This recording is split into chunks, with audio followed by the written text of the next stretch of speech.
Yo, what is going on, guys? Welcome back to another video. So the trade deadline has come and gone. Multiple contenders made big-time moves in order to improve their team for the season. Some other contenders kind of stayed pat for the most part. So as a result, the landscape of the NHL has kind of changed pretty drastically in the last week or so in terms of the contender hierarchy. Obviously, the Vegas Golden Knights are probably the number one example of that. So I thought it'd be a fun idea to go through and give you my updated top 10 teams on paper. On paper right now, obviously some of these deadline moves might not pan out, and in 2 to 3 weeks, we're gonna have to revisit this, especially when it comes to playoff time. I'll give my official playoff predictions. This is not who I would 1000% pick in the playoffs, considering matchups are style based. It's not just what the best team on paper. It's exploiting your opponent's weakness, obviously. So although this might give you a good idea on what my Stanley Cup picks and all that would look like, nothing is guaranteed. And especially with this, there's not massive gaps between these. Basically like 1 through 7, I think, for the most part, are all top tier contenders, in my opinion.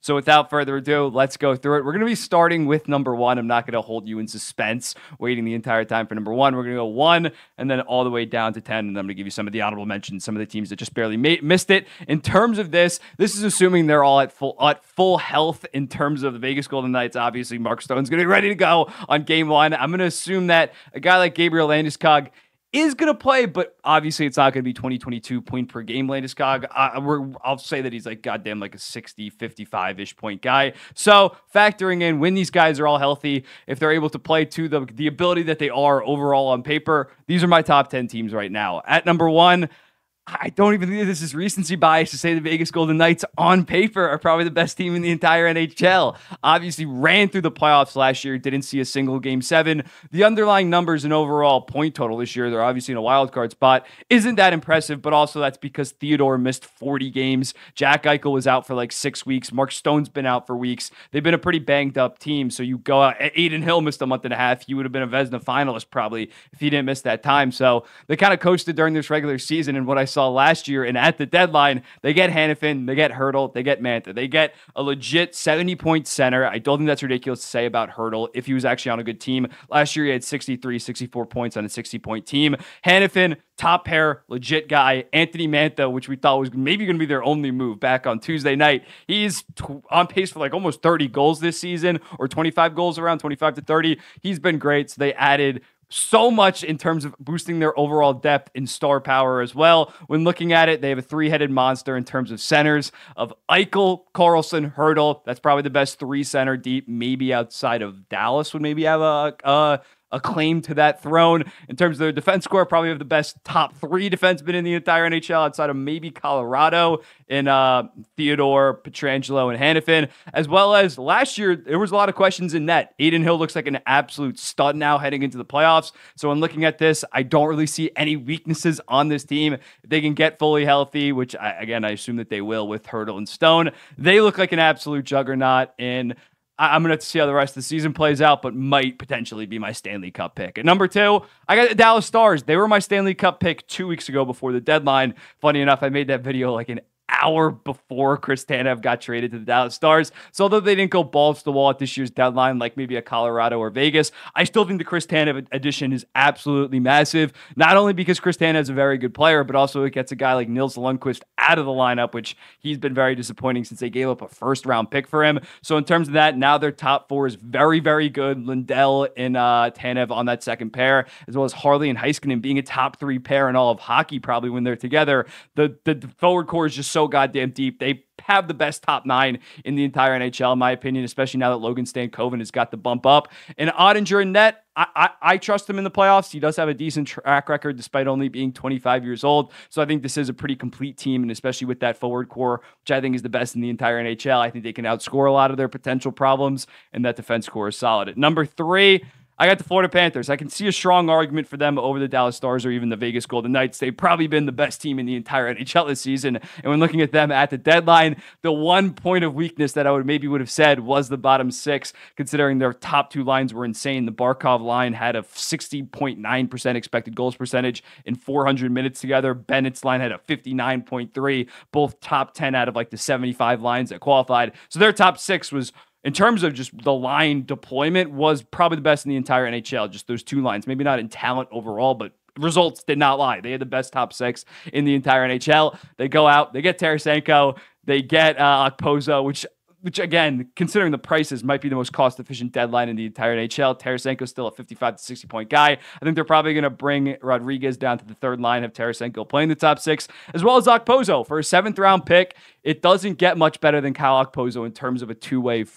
physical fourth liner. That wasn't previously a goddamn captain, great locker room guy, one of my favorite New York Islanders of all time. So they really rounded out their forward core and their bottom six with these deals, as well as having a fantastic, their top pair has been one of the best in the entire NHL, and Forsling and Ekblad, as well as OEL playing great. Brandon Montour's really found his game of late. And Bobrovsky in net, we saw it last year in the playoffs. The guy plays his best when the lights are the brightest. So the Florida Panthers, no doubt, top 3 team right now for me. At number 4, I'm going to go with the Colorado Avalanche. Another very active deadline like the Vegas Golden Knights. I think they solved their second-line center position. Is Casey Middlestat as good as Nazem Kadri 2 years ago? Of course not, but he's definitely an upgrade over what they were rolling out before. He's on pace for back-to-back seasons at around 60 points. I think Sean Walker, in the short term, is definitely an upgrade over Bowen Byram on that second pair right-hand defenseman slot, considering Byram was playing, he's a lefty, he was playing on the right side. It wasn't that good in terms of his overall production. So I think Sean Walker's an upgrade. If Landeskog can come back, again, be 70% of the person that he was before,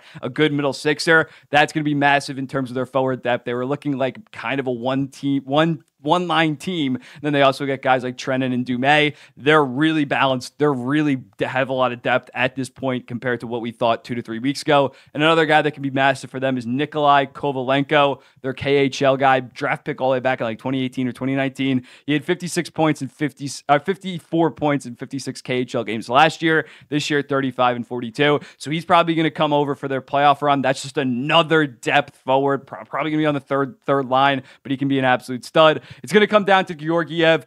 Definitely a net compared to Vegas, compared to Dallas, compared to Florida. That is their deficiency, their clear deficiency in net. He's not proven, obviously, last year, not very good against the Seattle Kraken, but I think they're so good in terms of everywhere else that he can play fine and they can go pretty deep in the playoffs. Darcy Kemper was not that good in their playoff run, even though he was much better in the regular season, and they ended up winning the Stanley Cup. Next up, the Winnipeg Jets. I'm a believer now. The Winnipeg Jets got 2 massive impact forwards for only a first, a second, and a third-round pick, and Sean Monahan, who has 8 goals in his first 15 games with the Winnipeg Jets, as well as Tyler Toffoli, who's on pace for around 35-goal pace. They absolutely beefed up their overall forward core. When looking at it, they weren't a one-line team, but it definitely was that Scheifele, Kyle Connor, Velarde line was doing a lot of the heavy carrying in terms of their 5-on-5, but they have a lot more depth now. If they play my boy Nikolai Ehlers more, they're going to be fantastic in terms of that middle six finally being solid. Like their third line is going to be like Perfetti, Lowry, Appleton. That's a very good third line,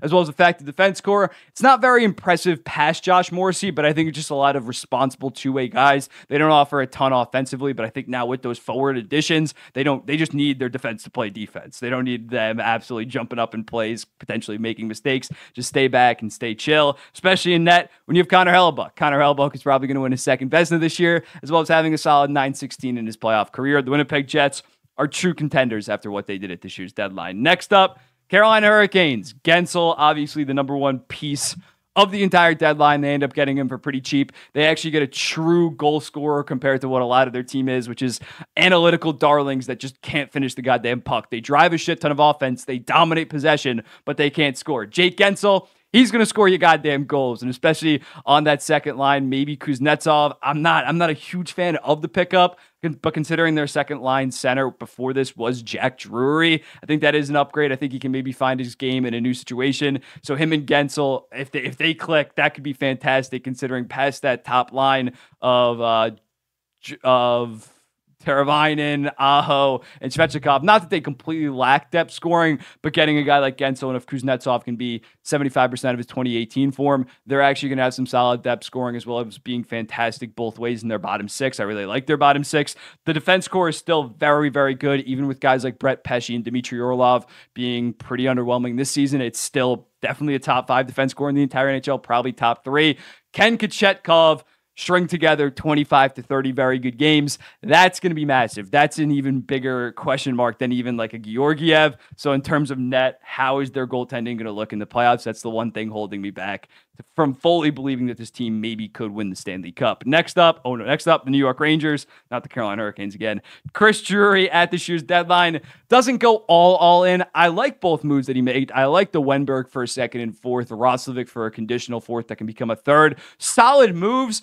Do they solve the fact that the Rangers are a little bit of a one-line team for the most part this season in terms of that Panarin-Trocheck in Lafreniere line?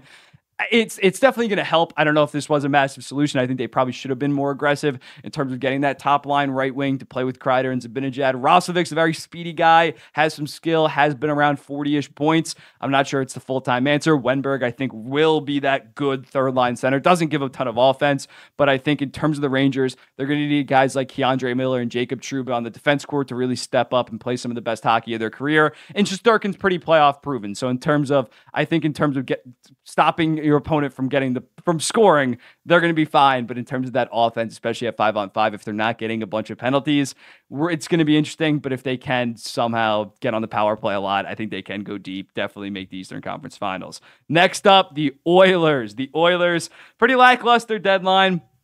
Adam Henrique's a good pickup, but you definitely got to do something else more when you see what the Vegas Golden Knights are doing, when you're seeing what the Avalanche, the Jets, everybody else is loading up, and you're kind of sitting on your ass. Right now, the right side of the defense, 2/3 of it is Cody Ceci and Vinny Desharnais.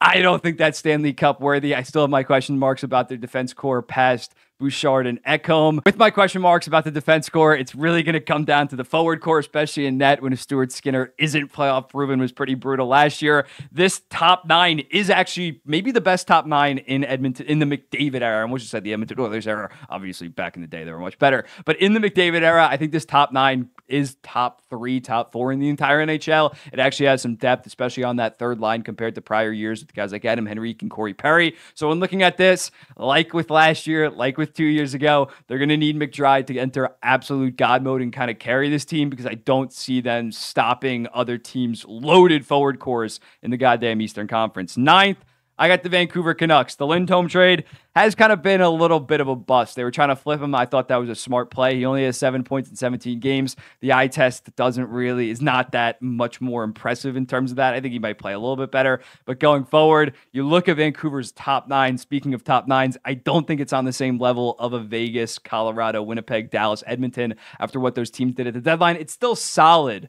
But yeah, I think they might lack the firepower. I think it wouldn't be surprised to be like game 2, they're down. They have to assemble the goddamn lotto line and then have no depth past then. Still a very good team. Obviously, Hughes and Hronik, great defense pair. How much do I trust the rest of their defense core? I think they can be pretty solid. And then in net, Thatcher Demko can be an equalizer for them. Probably going to be a Vezina finalist.